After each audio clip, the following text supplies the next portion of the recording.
حضرت داتا گنج بخش علی حجویری رحمۃ اللہ علیہ لاہور آئے، مسجد بنانا شروع کی۔ وقت کے لاہور کے علماء نے اعتراض کیا کہ اس کی سمت درست نہیں ہے۔ مسجد تکمیل تک پہنچی، پھر آپ نے علماء وقت کو دعوت دی، نماز پڑھائی، سلام پھیرا اور سامنے کی طرف ہاتھ سے اشارہ کرتے ہوئے علماء سے مخاطب ہوئے کہ جناب ذرا دیکھیے کعبے کی سمت کدھر ہے۔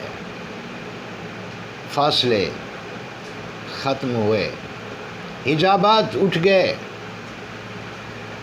عام سی آنکھوں نے دیکھا کہ کعبے کی سمت بالکل سیدھی تھی، کیونکہ کعبہ انہیں نظر آ رہا تھا۔ وقت اور فاصلہ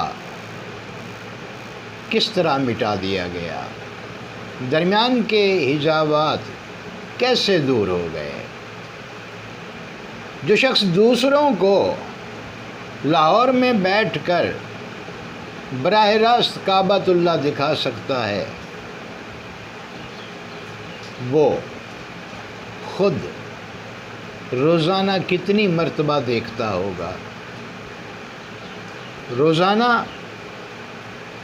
کون کون سی نماز وہاں جا کے ادا نہیں کرتا ہوگا۔ چند سال پہلے میں وہاں گیا، حاضری کا شرف حاصل ہوا تو دیکھا کہ برآمدے جو پاؤں کی طرف برآمدہ ہے اس کے ایک ستون کے ساتھ ایک تختی لگی ہوئی تھی، جگہ بھی منشن کی گئی تھی کہ ایک تحقیق کے مطابق یہی وہ جگہ ہے جہاں بیٹھ کر آپ نے نماز پڑھائی تھی اور پھر کعبۃ اللہ کی زیارت بھی کرائی تھی۔ عام ذہن سے سوچا جائے تو پتہ چلتا ہے کہ یہ تحقیق درست نہیں ہے۔ کیوں؟ اس لیے کہ وہاں سے اس مصلی سے، اس جگہ سے چند قدم شمال مشرق کی سمت آپ کی قبر ہے۔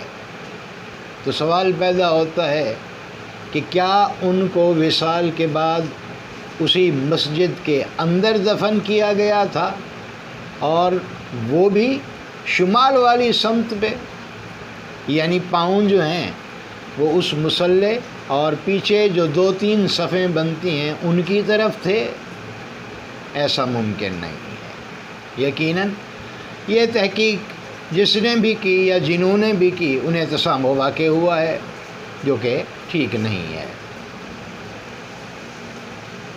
حضرت معین الدین اجمیری رحمۃ اللہ علیہ لاہور سے براستہ ملتان، جو کہ اس ٹائم ملتان کہلواتا تھا، جسے سورج کی سرزمین بھی کہا جاتا تھا، وہاں سے اجمیر شریف کی طرف روانہ ہوئے۔ کم و بیش 40 افراد آپ کے ساتھ تھے۔ تو اجمیر اور ملتان کی سرحد پر گھوڑ سوار دستے راجہ پرتھوی رائے کی طرف سے جو مقرر کیے گئے تھے، جن کے پاس حضرت معین الدین اجمیری کی تصویریں موجود تھیں اور وہ گشت کر رہے تھے، انہیں حکم تھا کہ اس آدمی کو اجمیر کے اندر داخل نہیں ہونے دینا۔ راجہ پرتھوی رائے کے دربار میں موجود جادوگروں نے حضرت معین الدین کا حلیہ بتایا تھا، اور پھر ماہر مصوروں نے وہ اس حلیے کو سامنے رکھتے ہوئے تصاویر بنائیں، پھر انہی تصاویر کی نقول کر کے سلطنت اجمیر کے مختلف علاقوں میں، خاص طور پر سرحدی علاقوں میں بھیج دی گئیں۔ جب حضرت معین الدین اجمیری اپنے خلفاء کے ساتھ سرحد پر پہنچے تو گھوڑ سوار دستہ آ گیا۔ اب جو آپ کے ساتھ تھے وہ بڑے پریشان ہوئے۔ انہوں نے کہا کہ حضور وہ لوگ آ گئے، ہم پکڑے جائیں گے۔ آپ اطمینان کے ساتھ تبسم فرماتے رہے۔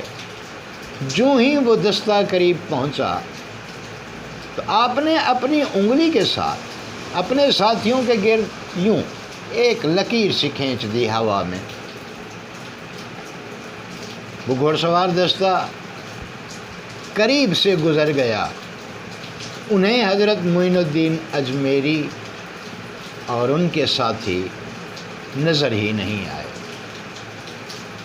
ناظرین، حضرت معین الدین اجمیری وہ شخصیت کہ انگریز جب بر صغیر میں آئے تو یہاں کے حالات کی رپورٹ جب انہوں نے لندن بھیجی تو اس میں واضح طور پر لکھا کہ ہندوستان میں ایک قبر ہے جو 200 سال سے زیادہ عرصے سے ہندوستان پر حکومت کر رہی ہے۔ ناظرین، ایسے افراد، ایسی ہستیاں کس مقام پر تھے؟ انہیں انسانیت کا کون سا بلند ترین مرتبہ حاصل ہوا اور کیسے حاصل ہوا؟ نتیجتاً انہوں نے کیا کیا کچھ نہیں کیا۔ ایسی بہت سی مثالیں ہیں، جن میں سے آج 2 مثالیں میں نے دیں۔ حضرت داتا گنج بخش علی حجویری رحمۃ اللہ علیہ فاصلے مٹا دیے۔ حضرت معین الدین اجمیری اپنے تمام ساتھیوں سمیت گھوڑ سوار دستے کی نظروں سے اوجھل ہو گئے۔ یہ کیسے ممکن ہے؟ یقیناً 11ویں سمت جس کو انسان پالے تو یہ ممکن ہے۔ باقی انشاءاللہ آئندہ